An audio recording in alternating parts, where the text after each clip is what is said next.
Hello friends, welcome to my channel. இன்றைக்கி நம்ம செய்யக்கூடிய ரெசிபி பிகினர்ஸ் கூட ஹோட்டல் டேஸ்ட்டில் செய்ய முடியும்.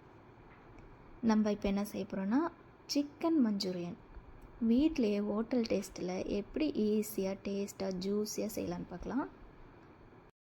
வாங்க சமைக்கலாம்.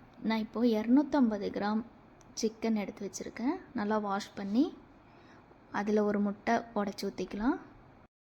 இப்போ பார்த்திங்கன்னா நான் ஒரு சின்ன ஸ்பூனில் 2 ஸ்பூன் இஞ்சி பூண்டு பேஸ்ட் எடுத்து வச்சுருக்கேன்.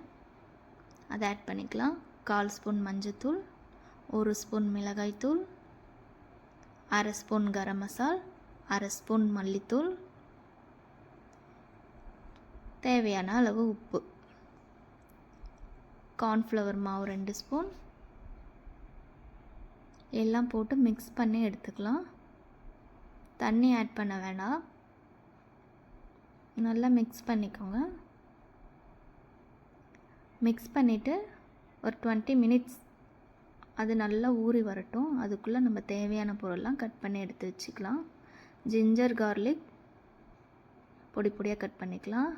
ஆனியன் நான் ஒரு முழு ஆனியன் எடுத்து வச்சுருக்கேன். இப்போ பார்த்திங்கன்னா சிக்கன் நல்லா ஊறிடுச்சு. இப்போ ஒரு பேனில் ஆயில் ஊற்றிட்டு ஊற வச்ச சிக்கனை நம்ம பொரித்து எடுத்துக்கலாம். மீடியம் ஃப்ளேமில் ஃப்ரை பண்ணணும். அப்போ தான் இன்சைட் சாஃப்டாகவும் அவுட் சைடு கிறிஸ்பியாகவும் வரும். இந்த மாதிரி இது ஒரு ஓரமாக இருக்கட்டும். இன்னொரு பேனில் ஆயில் ஊற்றிக்கலாம். ஜிஞ்சர் கார்லிக் போட்டுக்கலாம். நல்லா ஃப்ரை பண்ணிக்கலாம். நல்லா பொரிஞ்சதுக்கப்புறம் கட் பண்ணி வச்ச ஆனியன் சேர்த்திக்கலாம். லைட்டாக வதங்கினா போதும். ஆனியன் ரொம்ப வதக்க விட்டுறாதீங்க. இப்போ நான் ஒரு கப்பு சின்ன கப்பில் குடமிளகாய் எடுத்துருக்கிறேன். அதையும் ஆட் பண்ணிக்கலாம். ஸ்டவ்வை மீடியம் ஃப்ளேமில் வச்சு ஃப்ரை பண்ணுங்கள். ரொம்ப ஃப்ரை பண்ண வேண்டாம், மீடியமாக இருந்தால் போதும். இதோ இந்த மாதிரி. இப்போது 1/2 ஸ்பூன் மிளகாய்த்தூள் போட்டதுக்கப்புறம் லைட்டாக வணக்கி விடுங்க. இப்போது சாஸ் 2 ஸ்பூன் ஊற்றிக்கலாம். Tomato sauce, soya sauce 1 spoon. Tomato sauce வீட்டிலே எப்படி செய்கிறதுன்னு நம்ம வீடியோலையே அப்லோட் பண்ணியிருக்கேன். உங்களுக்கு அந்த வீடியோட லிங்க் வேணும்னா இந்த வீடியோ கீழே டிஸ்கிரிப்ஷன் பாக்ஸில் கொடுக்குறேன், செக் பண்ணி பாருங்கள். இப்போ 1 ஸ்பூன் கார்ன்ஃப்ளவர் மாவு எடுத்துக்கலாம். அதில் தண்ணி கொஞ்சம் ஆட் பண்ணி நல்லா கட்டி இல்லாமல் கரைச்சி இப்போது இதோடு சேர்த்துக்கலாம்.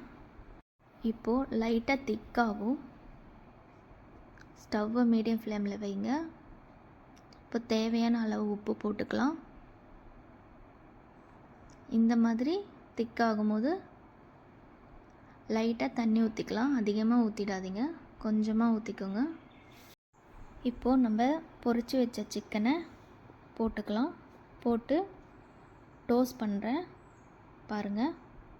நம்ம போட்ட சாஸ் ஒவ்வொரு பீஸ்லையும் கோட் ஆகணும். இந்த ஸ்டேஜில் தான் ஃப்ளேமை ஹையில் வச்சு ஸ்மோக்கி டேஸ்ட் வர மாதிரி பண்ணணும். அப்போ தான் ஹோட்டல் டேஸ்ட்டு கிடைக்கும். இங்கே பாருங்கள், ஃப்ளேம் ஹையில் வச்சு இந்த மாதிரி டோஸ்ட் பண்ணிக்கோங்க. அவ்வளோதான். இப்போ நம்ம சிக்கன் மஞ்சூரியன் ரெடி ஆகிடுச்சு. வாவ், பார்க்கும்போது டெம்ப்ட் ஆகுதில்ல? இந்த ரெசிபியை நீங்களும் கண்டிப்பாக ட்ரை பண்ணிவிட்டு கமெண்ட் பாக்ஸில் கமெண்ட் பண்ணுங்கள். இன்னும் இந்த மாதிரி ஈஸியான ரெசிபி வேணும்னா நம்ம சேனலை சப்ஸ்கிரைப் பண்ணுங்கள். இந்த ரெசிபியை ட்ரை பண்ணிவிட்டு கமெண்ட் பாக்ஸில் மறக்காமல் கமெண்ட் பண்ணுங்கள். அடுத்த வீடியோவில் இன்னும் சூப்பரான